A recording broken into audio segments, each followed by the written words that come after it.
Hello everyone, kumusta kayo? Recently, nagwa-viral yung mochi donut from Dunkin'. And since fan talaga ako ng mga mochi, syempre itatry natin today para malaman kung worth the hype ba siya.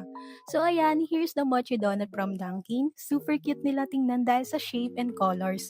By the way, ang retail price niya is 70 pesos each and I got 3 flavors. Chocolate, matcha, and strawberry. Here's a closer look. Ang cute nila, di ba? Medyo moist din sila since nilagay ko muna sa ref. Kaya ganyan yung itsura na parang natutunaw na yung flavor sa taas.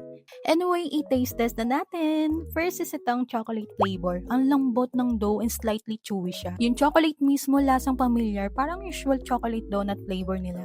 Ang nagpa-stand out talaga dito is yung dough. Kahit nakabrace ako, hindi ako nag-worry kasi super okay and friendly sa ngipin yung dough para sa akin. Next naman is itong strawberry. Ang cute ng pagka-pink niya. Super lambot kagatin. And as you can see, yung texture sa loob, airy siya. Kapag kinagat mo yung dough, parang nagbabounce, ganun yung feeling. Yung strawberry flavor is more on artificial side, pero masarap pa rin at hindi nakakaumay. Last na itatry natin is itong matcha flavor. Super excited ako dito since I'm a fan of matcha. As you can see, parang ang bilis matunaw ng matcha sa ibabaw. Pag pinaghiwalay mo yung dough ng dahan-dahan into half, mapapansin mo na medyo slightly sticky. Sa lasa naman, hindi super strong yung matcha. Light lang yung taste, kaya bagay ito sa mga hindi sanay o hindi fan ng matapang na matcha flavor.